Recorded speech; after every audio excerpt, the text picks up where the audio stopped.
And in Genesis 45, verse 3, and I want you to just kind of catch some big things here. I believe this is where Joseph really realizes for the first time that he is fulfilling his purpose in life. He's been sold into slavery, and he's been in prison. He's come up, and now he's second to Pharaoh. His brothers have already come and bowed before him, and he's realized that. But I think this is the moment he really realizes that God was in control the whole time, and I have a purpose, and I'm fulfilling it now. So it says, then Joseph said to his brothers, he reveals himself to them the first time. He says, I am Joseph. Does my father still live? But his brothers could not answer him, for they were dismayed in his presence.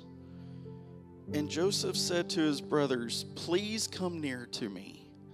So they came near him. Then he said, I am Joseph, your brother, whom you sold into Egypt.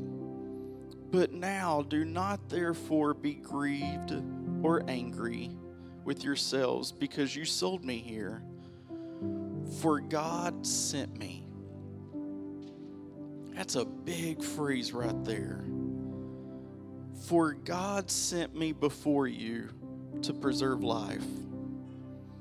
For these 2 years the famine has been in the land, and there are still 5 years in which there will be neither plowing nor harvesting.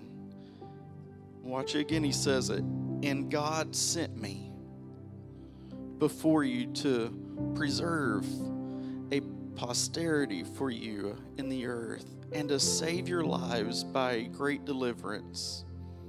So now it was not you who sent me here, but watch, but God. But God sent me. And he has made me a father to Pharaoh, and lord of all his house, and a ruler throughout all the land of Egypt. God sent me. That's a big phrase. When you get to a place that you realize God was in control the whole time, he worked it out. He's the one who did it. And you're walking in your purpose. There's no greater feeling than that.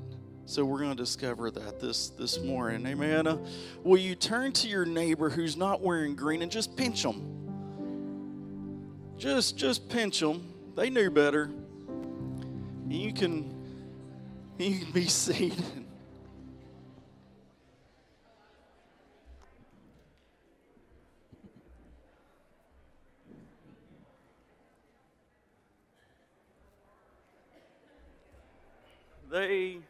Hey, I just said pinch them. I don't know what you're doing now.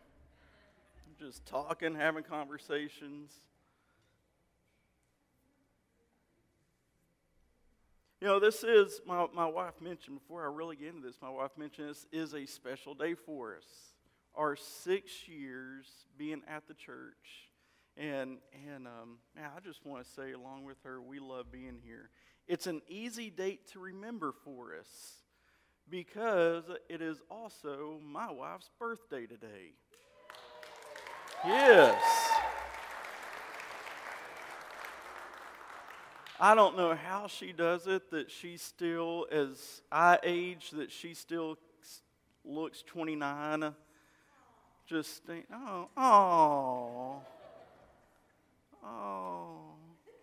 just so, but she is beautiful, and I love being married to her. She is the best thing in my life, and I just want to celebrate her today. So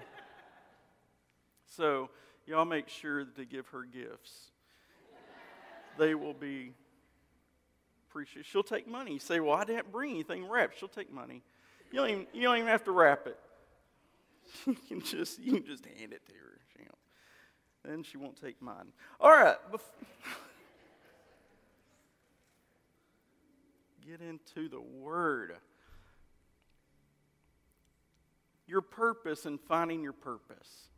I think one of the biggest things in finding your purpose in your life discovering the purpose that you have, because your purpose is your destiny.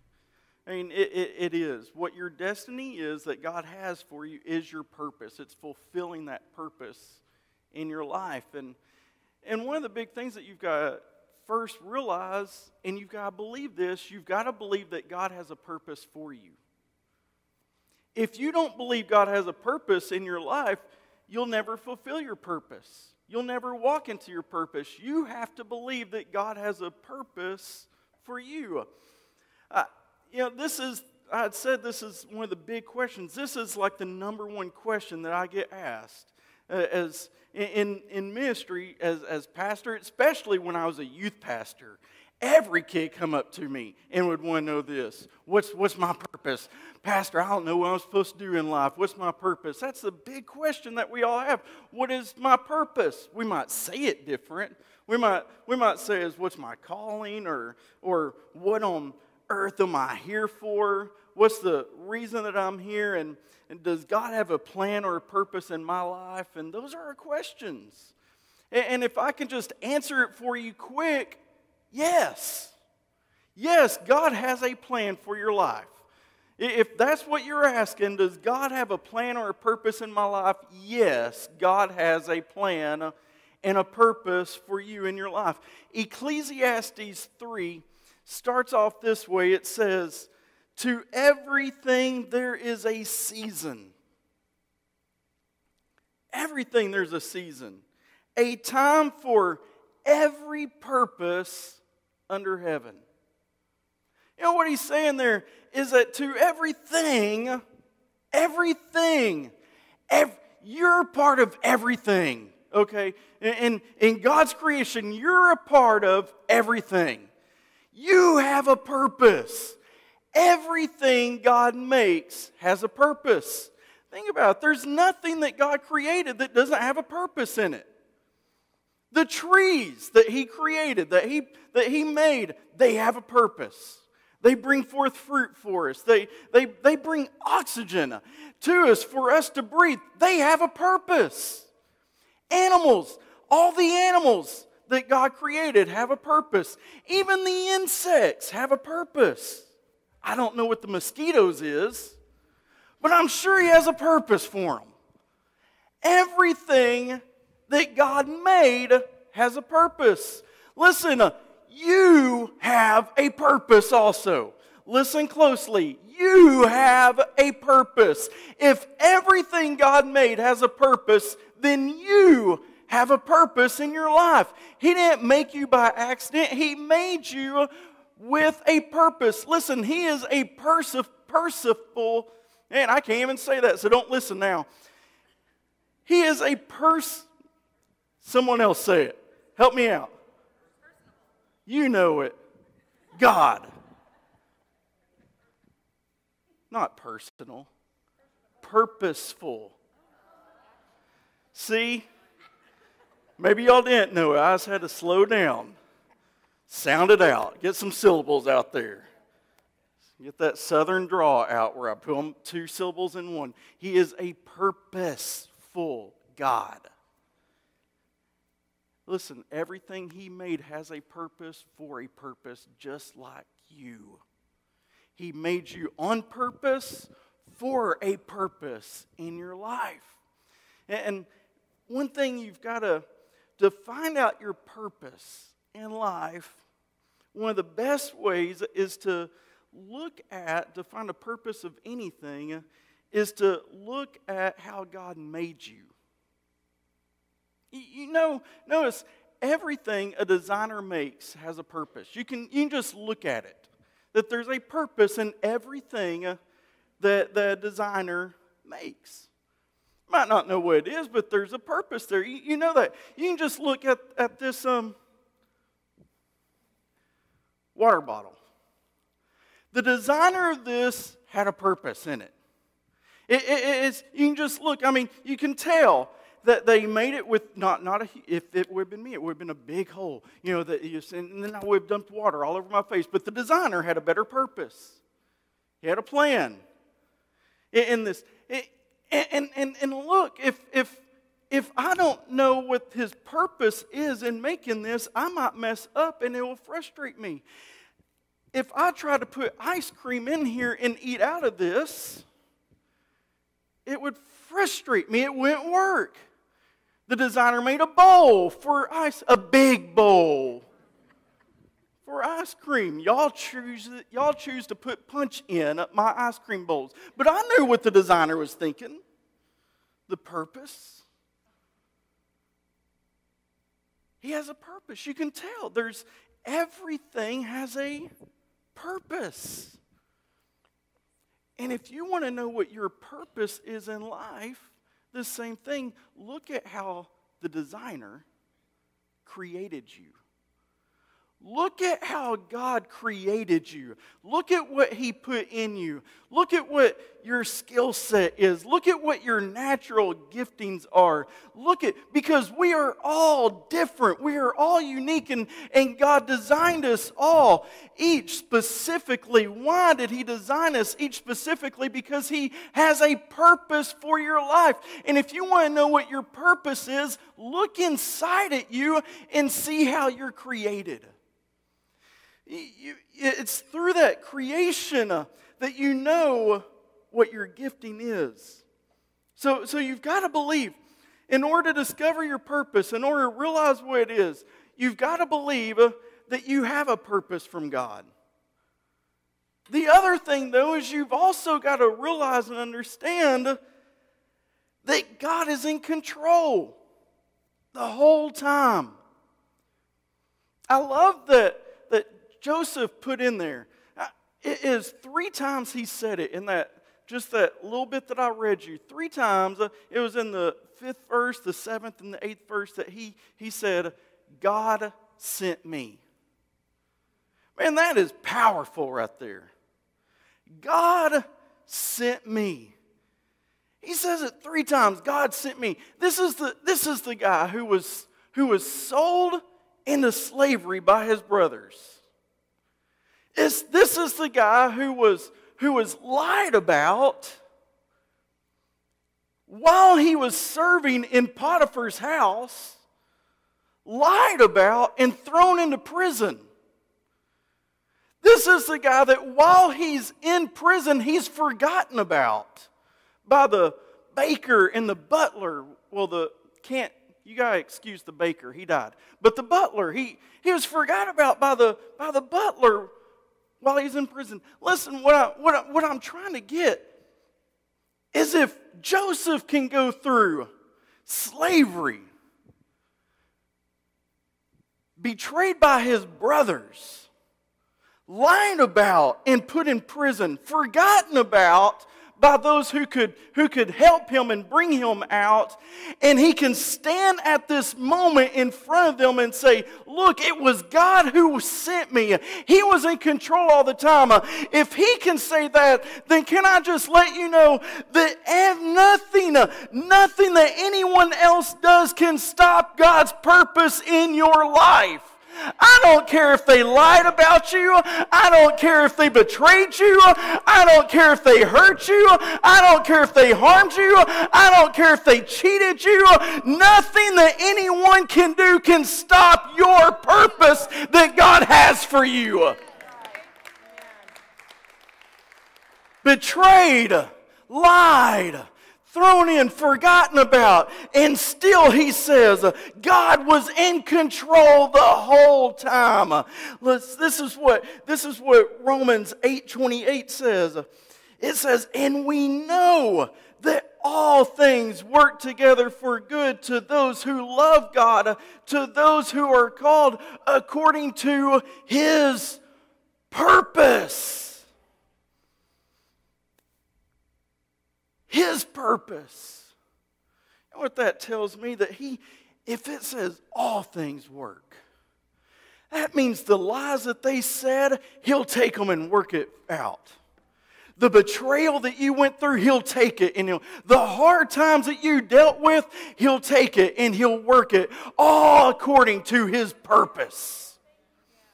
Nothing can derail you from God's purpose. Nothing at all. Except you. No one else can. Nobody has that power to derail your purpose. Only you can do that. Here's what Isaiah says. Watch this in Isaiah 55. It says in verse 10, as the rain and the snow come down from heaven, and do not return to it without watering the earth and making it bud and flourish, so that it yields seeds for the sower and bread for the eater. Now watch this. So is my word that goes out from my mouth. It will not return to me empty, but it will accomplish what I desire and achieve the purpose for which I sent it. Ooh. God's saying, look, when I speak the word that I send out, it will not come to me without first accomplishing the purpose that I sent it out to do. The God who said, let there be light, his word didn't come back to him until there was light. The God who said, who created the heavens and the stars with just his word alone, it didn't come back until it had achieved the purpose for which he sent it out to achieve. The same God who spoke the dry land and the waters and separate them. The same God who spoke and created the trees and the birds of the air and the fish of the sea and the animals with just his voice. The same God who spoke that and did not let his word come back to him until it had achieved the purpose for which he sent it out to achieve. Listen, here's the great news about that. He spoke purpose over you. Oh. He spoke a word over your life. Jeremiah starts out, the whole book of Jeremiah starts out with God telling him, look, when I was forming you in your mother's womb, I called, I spoke. I called you to be and ordained you to be a prophet. At that point, I spoke my purpose over you just before you were even formed. I spoke a plan over your life.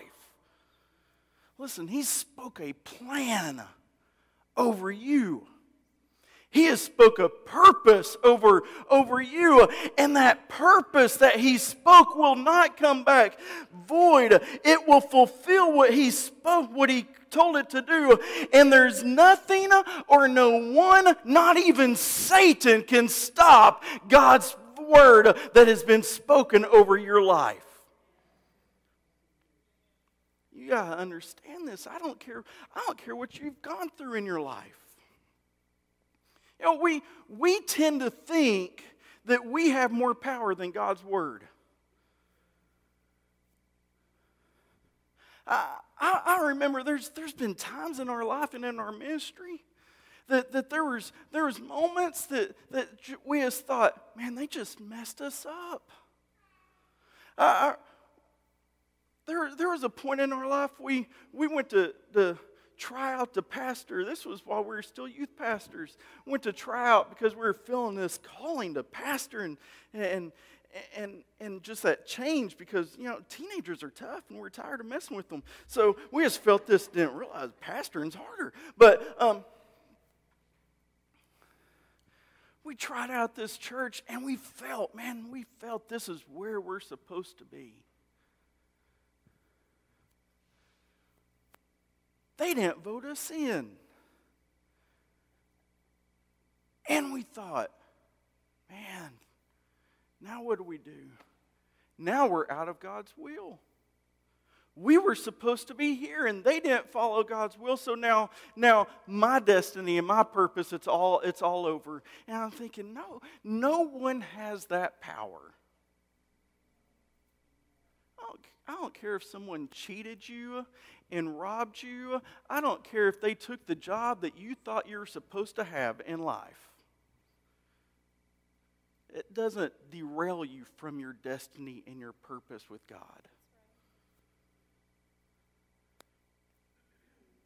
Nobody, nothing, not even Satan himself can stop the word of God when it's gone out.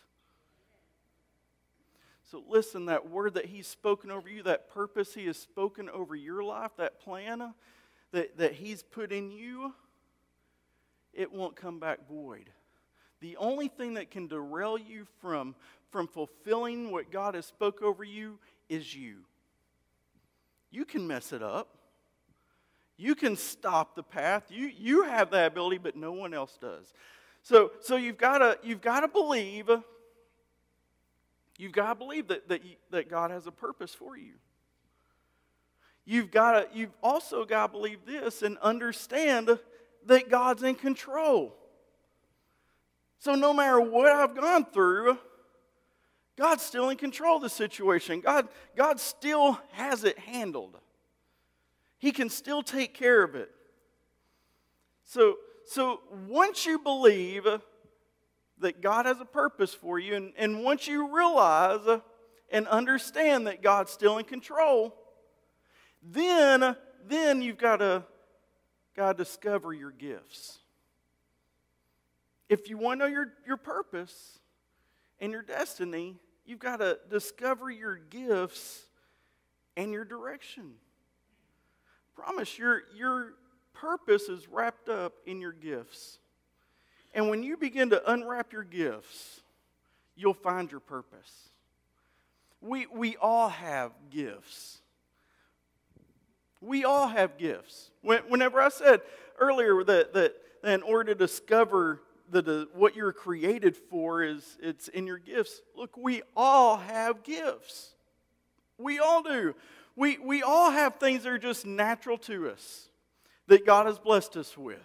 We all have those things. You've got to get this one mindset out. I know you might have grown up believing what your parents said, that you can be anything you want to be. That's not true. It's just not. You cannot be anything you want to be. I hate to be the bearer of bad news for you right now, but you can't. You can only be what God created you to be. And that's it. You can only be. I love basketball. I could have practiced for 20 hours a day. I still would not have made the NBA. Because God didn't create me at a height that's required, really. He didn't bless me with speed. I cannot jump for anything. And then I realized, too, that I can't shoot near as good as them. God blessed them with an ability that He did not bless me with. I'm a simple man. He didn't bless me with that. I can't do those things. So this mindset that I can be anything I want to be. No, I can only be what God created me to be. This mindset, this thinking has warped, and it's caused depression in this world that I can be anything I want to be. We have a world right now that people who are born women think they can be a man because that's what I identify with. You can't be a man. We got people who are born a man that think they can be a woman. Listen, you can only be what God made you to be. I don't care what this mindset is. If you try and do something that is not in the design that God designed you to be, you will live your life in despair and hopeless. Why? Because He designed you for a purpose. And it's only when you begin to fulfill that purpose in your life that you will have joy in your life. Why men go through a midlife crisis at times, because they don't think that they're fulfilling their purpose in life. That's why, because they get down, because I'm not fulfilling my purpose in life. Can I just tell you, that is why in the world that we live in, that the suicide rate and the depression rate among teenagers and among people who are dealing with the LB, whatever those things, the I don't know what those initials are, the L.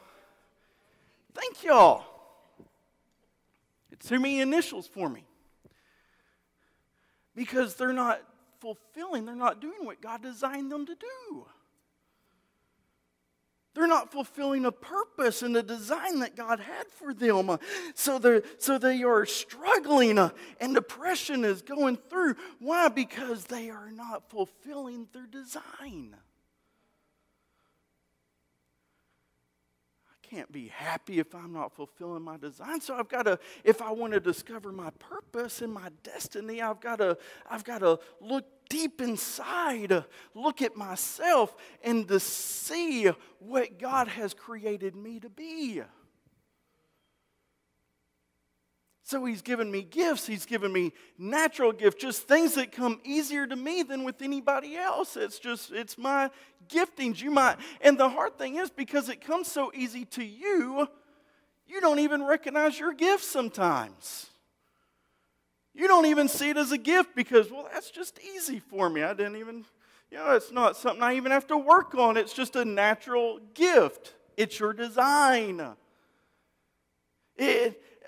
But it's not just your natural gifts, but I believe there's also natural spiritual gifts that He designed you with and that each one of us have. And let me just go through we're in Romans 12. Paul gives us a list of giftings. And he says this, he starts it out saying, "For as we have many members in one body, but all the members do not have the same function, so we, being many, are one body in Christ, and individually members of one another. Having then gifts differing according to the grace that is given to us, let us use them." In other words, use what He's given you. Let us use them. And then he goes on and he lists 7. He says, "If prophecy, let us prophesy in proportion to our faith. Or a ministry, let us use it in our ministering. He who teaches, in teaching. He who exhorts, in exhortation. He who gives, with liberality. He who leads, with diligence. He who shows mercy, with cheerfulness." He lists 7 gifts right here. And I want to just put it in a way for you to understand and just give you the functions of each of those gifts, because I promise you, you have one. You have one of these 7 right here. You might not believe me, but you do. And I'll explain it. Some of you are giving me these looks like, not me. You do. Here, let me put it in this way. I'll put it in their function. The first gift they mentions is prophecy. Another, let me put it in this sort, it's a motivator. That would be the function. A motivator. This is the gift of prophecy. This isn't the same as in 1 Corinthians 12. Where it says the gift of prophecy, that one's a little different. The gift of prophecy in chapter 12 in 1 Corinthians is dealing with the manifestation of the Spirit. The Spirit will just come upon you and you begin to give out a word of prophecy. This is a gift, and he's putting it right there with teacher, with mercy, with a giver. It's a function. Now, and here is... When we hear prophecy, we think of foretelling because of the Old Testament. The prophets would foretell the future when they would speak out. But the Greek word right here for prophecy actually means this. It's a gift of communicating and enforcing revealed truth. That's the definition of the Greek word right here. A gift of communicating or enforcing revealed truth. So a motivator's desire is to motivate people to serve God. And you'll see that with people. Some people just have that gift. I mean, the gift of gab. They can just speak to you, and you just love to hear them speak. They just bring out truth to you at that moment. Most preachers are this right here. Why I can't shut up sometimes? I have this gift of prophecy right here. This ability to communicate, just bring out revealed truth. And sometimes people will say to me afterwards, they'll just go, man, I've never seen it that way. I'm thinking, I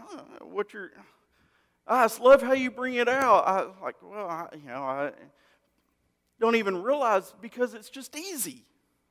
It's natural. It's the giftings that He's given me. Here's the second one, though. If the first one is motivator, the next one is servant. It said, he who ministers. That word there, that Greek word for minister is to serve. It means to serve. So in most other translations, you'll read it out this way. He who serves, let him serve with diligence. And it's that serving. So a servant's desire is to meet people's needs on a practical basis.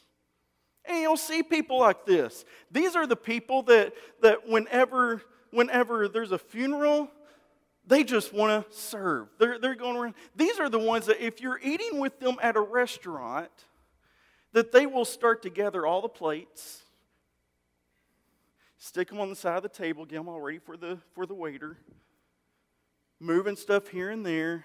If you go over, if they get from the table, they're asking, do you want anything else to drink? Can I get you something? They just have this in them. It's just natural to them. They don't even think about it. It's just they just have this desire to serve. The third one is a teacher. A teacher. And a teacher's desire is to study and present truths to people. This is someone who just loves to read and just bring out and dig in. These are the people who will come up to me afterwards and just say, Pastor, have you read the Greek and the Hebrew and brought out, have you read this particular person's thought of what you preached on at this moment? Have you ever, or they'll come up and they'll ask these questions, just say, I just got one question for you, Pastor. Can you just explain the end times to me? Just simple. I'm like, no, I can't. I don't know. These are people who just love to dig. The fourth one that was mentioned was an encourager. The scripture says exhort. But the Greek word of exhort means to encourage or comfort. A lot of other times it's this same Greek word is translated as a comforter or even an encourager in times. So an encourager desires to admonish and encourage people. Now, you know people like this. We all know people. They're the cheerleaders in your life. They're the people that when you're going through something, I mean, I don't care what it is, they're the first ones to tell you, well, everything's going to be okay. Don't worry about it. You just lost your job. Well, that's okay. You'll find a better one. Not even another one. It'll be a better one. It'll all be okay. They're just an encourager. They're there for you. I mean, I don't care what you're going through. You lose somebody in your life, and it's like, oh, you got another kid. It's okay. It's all right. Don't worry. God give you another one. They're in heaven. Just encourage. House burns down. It's okay. You'll get another one, better one probably. It was old anyway. And they're just there for you. They speaking to you, just encouragement. The other one is, see, I'm not an encourager. The other one is a giver.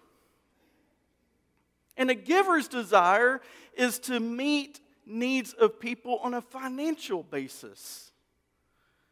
They have resources. These people will always have resources to help people. And they love to help people in this way.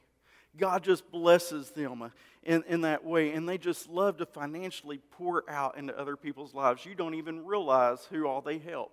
They just love to help in that way. They love to meet people's needs on a financial basis. But they will only meet people's needs that they feel that are helping themselves. They're not going to be a crutch to people. The sixth one was an administrator or a leader, he who leads. An administrator is a leader, a manager, and their desire in their life is to lead people through organization. And these people are very organized. I mean, detailed, organized. I'm not one of these people. My wife is one of these people. She is very organized.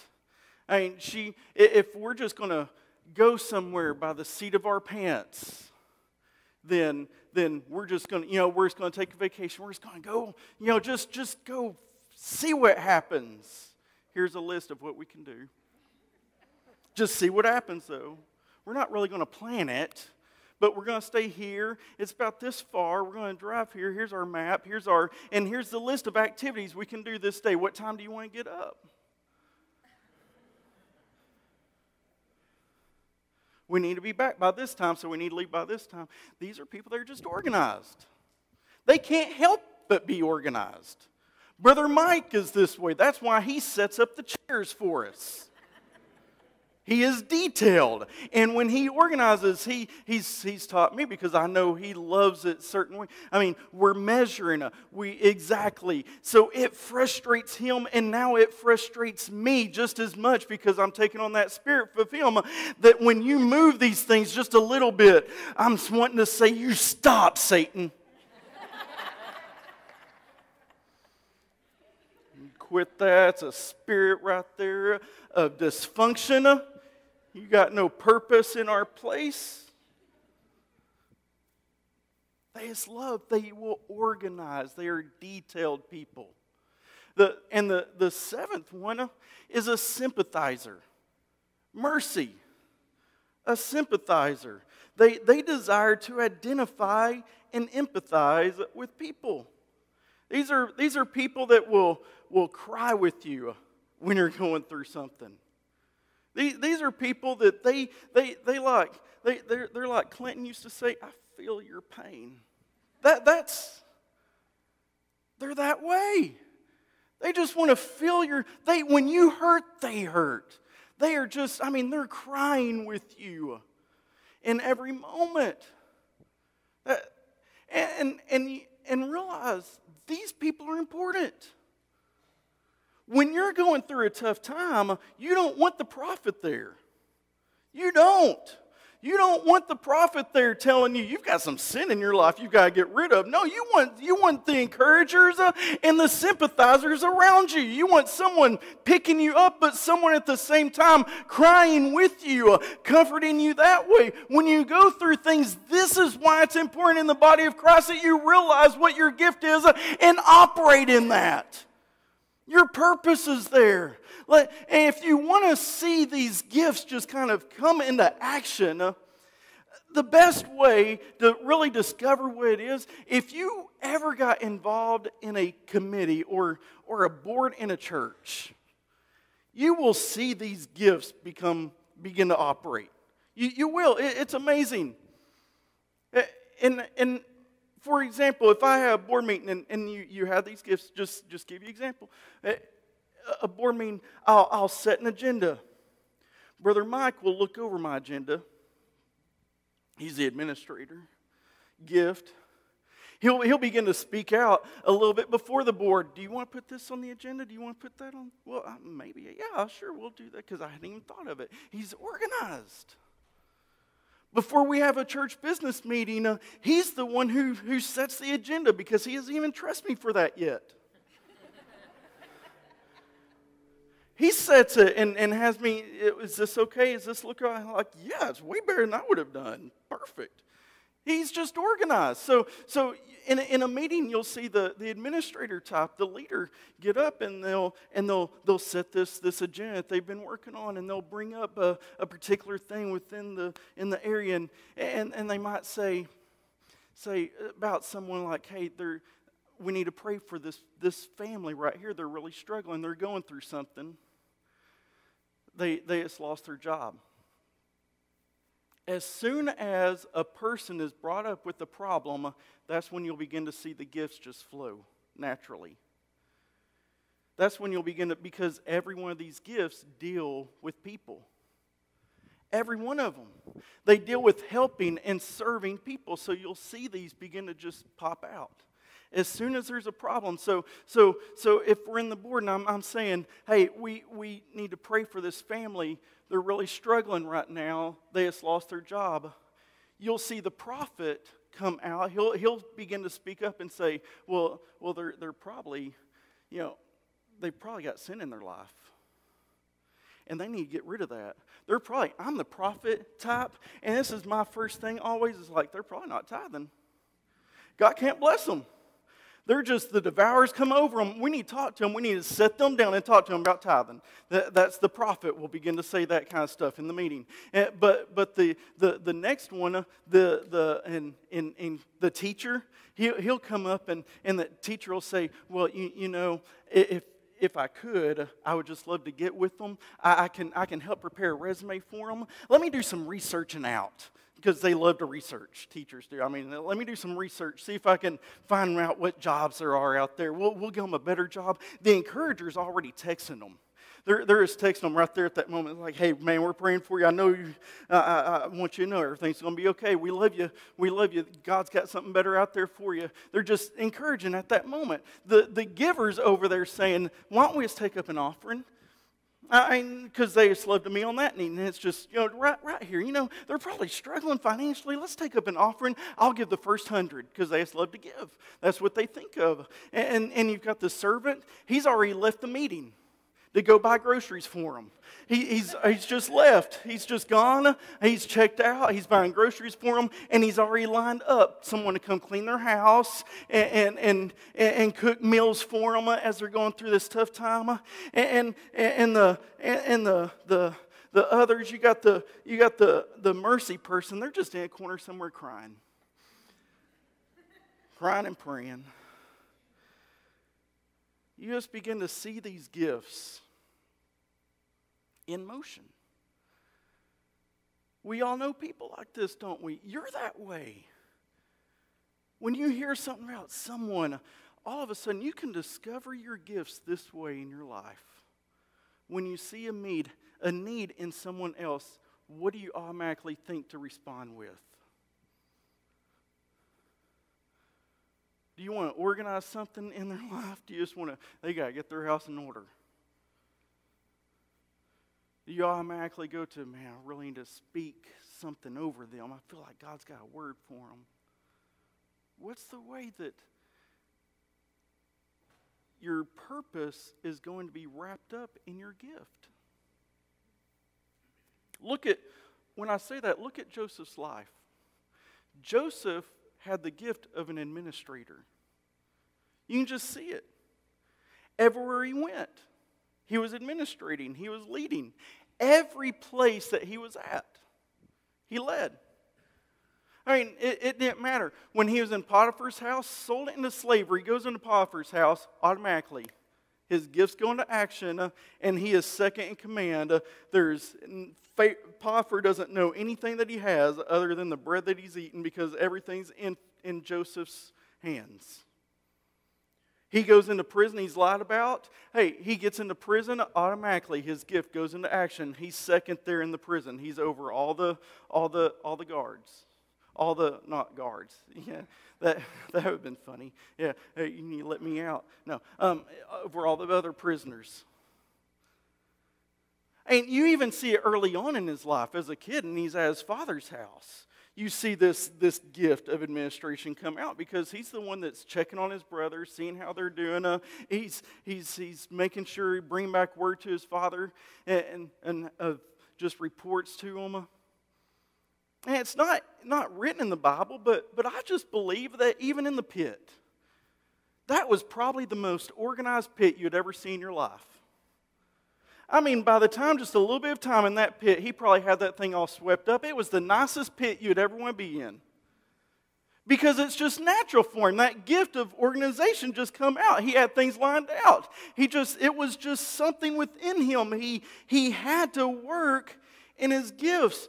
Here's what I'm trying to get to, because a lot of people will say, well, when I get to this position, then I'll begin to operate in my gifts. When I make it to here, then I'll be able to. When I finally get here, listen, if you don't begin to use your gifts where you're at right now, you'll never get into the position to use them later.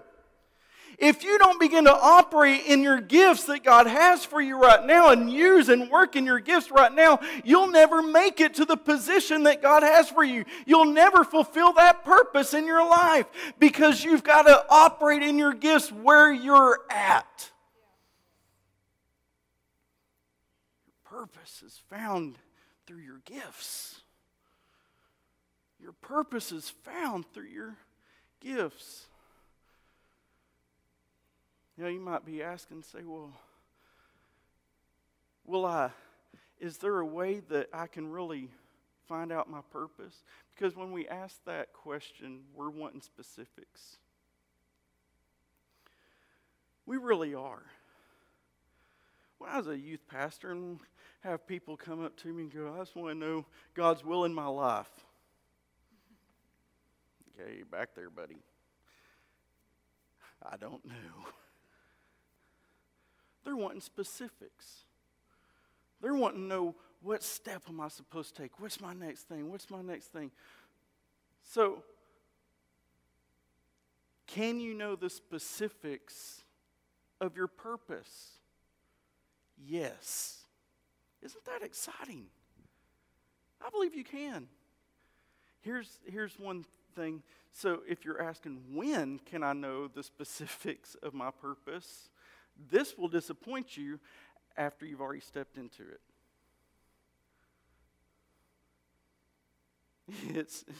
I don't believe God lets us know beforehand. We'd mess it up. He didn't tell Joseph, hey, you'll be second in command of Pharaoh in Egypt. No, he just gave him a glimpse, a little dream, a little picture to stir him up so he could begin to use his gifts and walk in his purpose. If he would have thought, if God would have said at age 17, Joseph, you're going to be second in command of all of Egypt, Joseph would have left his home at that moment, packed up, hey, I'm going to Egypt, I'm going to go search out. I know he would have walked up to Pharaoh and say, hey, good news, I'm supposed to be in charge. We would mess things up. We begin to try and rush it. So God gives us little things. But we find it when we're faithful in using the gifts that we have. We're faithful in those things. When we're faithful in our gifts, we'll find our purpose. I mean, look at it this way. If Joseph wouldn't have remained faithful in his gifts, seeing the needs of others, caring about others, and using his gifts in that way, he never would have been able to step in front of Pharaoh. If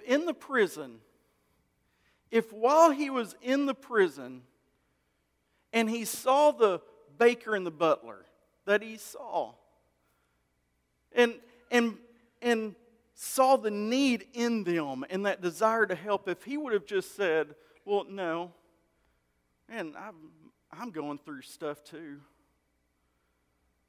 I'm dealing with things. If he just would have focused on his own problems and just focused it there and just, man, I'm really going through a tough time, and yeah, they're crying, but hey, they can cry. I'm crying too. I shouldn't even be here right now. I was lied about. I was sold into, betrayed by if he would have just been like that, he never would have ministered in his giftings to the butler. He would have missed his moments, his opportunities to be lifted up later at that moment. It's when you are faithful. So find your gifts, discover your gifts, and move in the direction. God doesn't give us specifics, but he did say, the steps of a righteous man are ordered. So as you're stepping in your gifts, I'm going to order your path. As long as you're stepping and walking in your gifts, I'm going to order the direction in which you are to go. Find your direction and just walk in it. Be faithful in that area. It's in your faithfulness. It's in your faithfulness of your giftings that God will show up and bless you.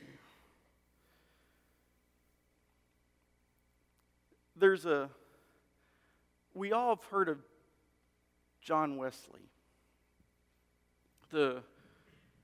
Started the huge Great Awakening in Europe and the Great Revival. We've all heard about him, but John Wesley was so good at writing in his diary. He kept a journal, and he would write in his journal every hour. He just said it was a discipline that he felt he needed to have. Every hour he would write something.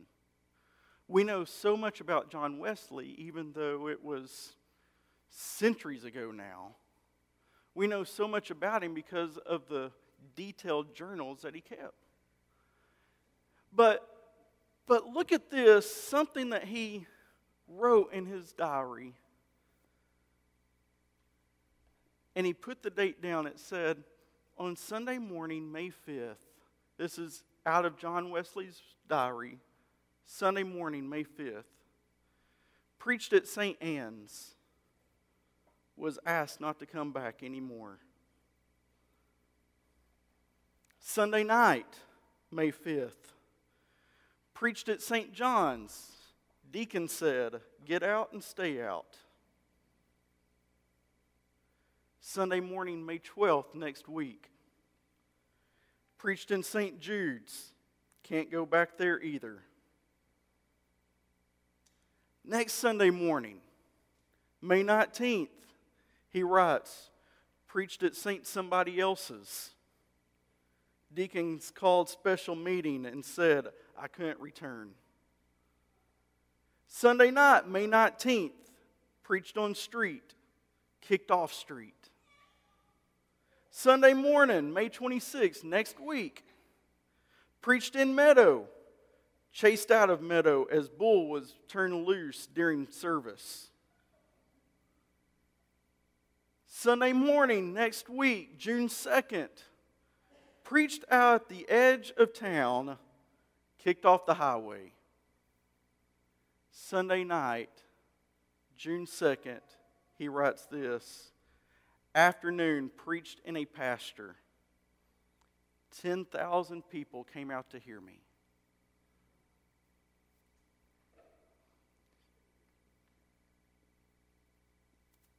We fail to walk in our purpose because we quit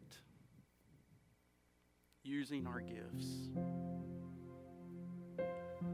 The direction that He's placed in you, that desire, that purpose, we fail to continue to walk because things get tough, because things get hard, and we get selfish. I just tell you, don't quit. It might not be working out yet how you thought it would, but stay faithful. Stay faithful. Don't stop. Don't stop. Don't stop short of your destiny. If Joseph had so many opportunities to just quit. It would have been easy at 17 to quit in the pit. It would have been easy to quit at Potiphar's house when you're sold into slavery and just be an ordinary slave and just go through the motions just like everybody else and don't use your giftings and don't use your abilities and just go in the flow and just try and survive. But he didn't. He still walked in his gifts. It would have been easy when he's thrown into prison just say, that's it, I'll never make it, I'll never do anything now.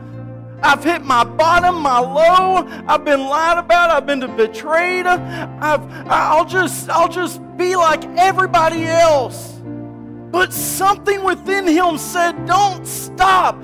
You don't be normal. Use that uniqueness that he's given you and walk in your gifts. Even in the prison, walk in your gifts. And because he was faithful in every moment of his life, he walked eventually in his purpose. God will move you no matter where you are. If you'll be faithful in what he's called you to do, if you'll be faithful in what he's gifted you to do, I promise you, you will walk in your purpose one day.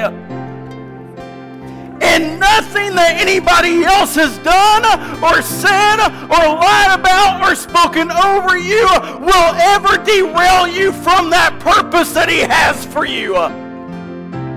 You be faithful. You be faithful. You be faithful. You be faithful. And you'll fulfill your destiny that he has for you. Come on, stand with me this morning.